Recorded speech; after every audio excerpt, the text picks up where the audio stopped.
제목은 이재명의 민주당을 떠나며 김대중 대통령과의 운명적 만남을 계기로 저는 1995년 9월 5일 민주당과 동지적 만남을 시작했습니다. 그 후 김대중, 노무현, 문재인 정부에 이르는 민주개혁 정부의 출범 과정에서 저는 청와대 행정관으로 17대 국회의원으로 그리고 재선 고양시장으로 그 누구보다도 헌신했고 모든 역량을 쏟아부었습니다. 이 과정에서 민주당의 대선 예비후보 경선에 참여하는 영광도 가질 수 있었습니다. 하지만 이해찬 당대표 체제가 들어서고 이재명의 민주당에 이르는 과정에서 민주당은 말로만 김대중, 노무현 정신과 시스템 공천을 외쳤지 실제로는 이재명을 위한 이재명에 의한 사당화의 길을 걸었습니다. 이 과정에서 저는 아마도 대한민국 역사상 유례가 없을 텐데 3차례나 너무도 불공정한 공천학살을 경험하였습니다. 그 방식은 대단히 불법적이고 폭력적이었으며 매우 잔인했습니다.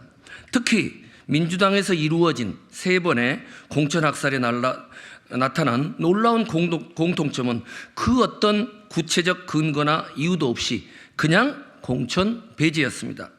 많은 언론과 시민들은 특정 정치인에 대한 충성심 부족과 특정 계파 줄서기 거부 그리고 이재명 대표의 사법 리스크에 대한 비판적 입장을 가장 큰 이유로 들고 있습니다. 친명 지도부에 의한 반명에 대한 공천 학살로 보는 근거입니다.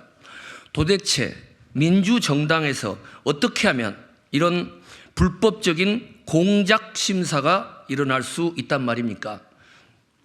10년 전에 가장 모범적으로 이루어진 고양시의 당정협의 내용을 당정협의 일절 불응이라는 터무니없는 제목으로 공천학살을 2024년 총선에서도 자행한 것입니다. 그것도 공직후보 출마를 위한 자격심사에서 아예 싹을 잘라버리겠다는 것입니다. 아무런 근거가 없는 허위사실을 토대로 이미 언론에 배포한 증빙 자료를 보면 잘 알 수 있듯이 민선 6기 고양시장 4년 동안 지역의 국회의원 및 시도의원과 추진한 당정협의 실태는 굵직굵직한 정책 현안만 400여 건에 이르고 예산으로 따지면 수천억이 넘는 예산 정책 협의를 했음이 분명히 드러납니다.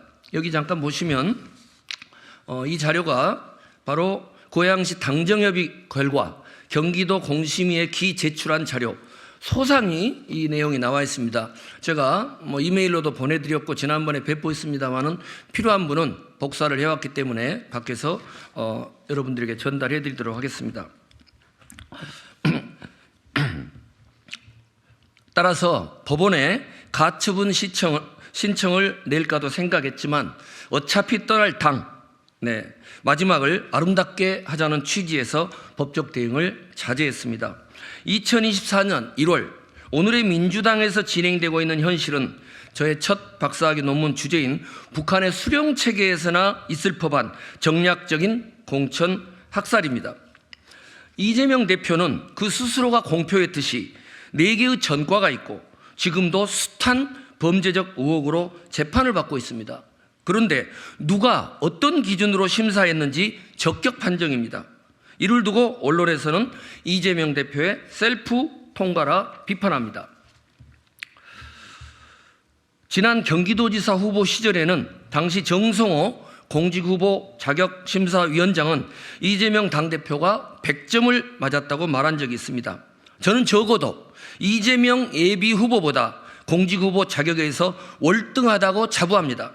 그 어떤 전과도 없고 당장 범죄적 혐의로 수사받고 있는 사건도 전무하고 재선 고양시장 8년 동안 성남시 못지않은 성과를 냈다고 자부합니다.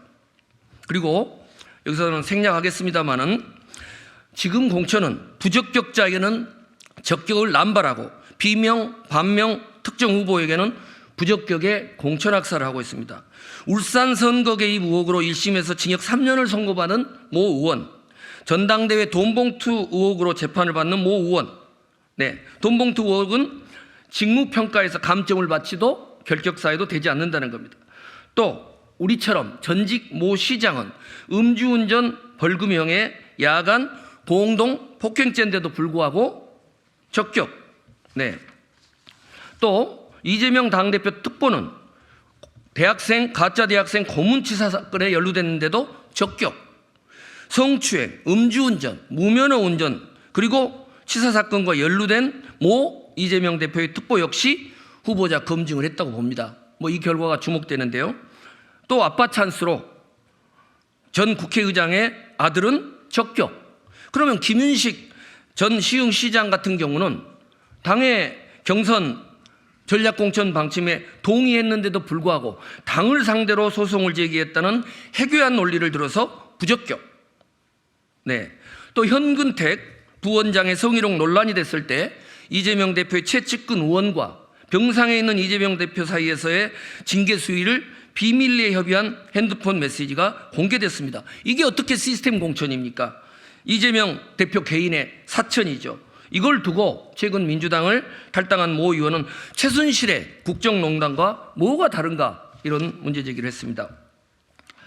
따라서 이러한 민주당의 공천 자격 심사는 한마디로 오락가락 잣대이며 이재명 당대표에 대한 충성심이 높은 친명 인사이면 아무리 중범죄라도 적격이고, 그러나 저나 김윤식 전 시흥시장이나 또 조금 이따 발표할 이근규 전 시장님 같이 반명이거나 비명이거나 친명 인사와 갈등적 관계가 있는 경쟁적 관계가 있는 인사는 하등의 법적 위반이 없고 그 누구보다도 민주당을 위해서 헌신한 인물일지라도 부적격 판정을 내리고 있습니다. 네. 따라서 저는 더 이상 이재명의 민주당에 남을 이유가 없다고 판단했습니다. 법치주의도 최소한의 공정성도 찾아볼 수 없고 당내 민주주의도 실종된 민주당에 남아있는 것이 너무도 부끄럽습니다. 우리 아이들에게 그리고 국민들에게.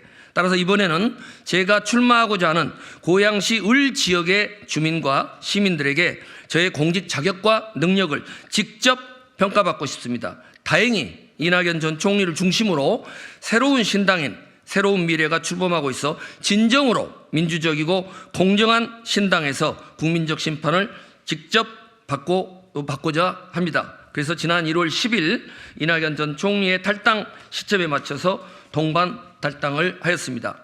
그 외에도 드리고 싶은 말씀은 있지만 문서로 대신하고요. 저희의 힘들고 고통스러운 결정을 넓고 깊은 마음으로 헤아려 주시기 바랍니다. 감사합니다.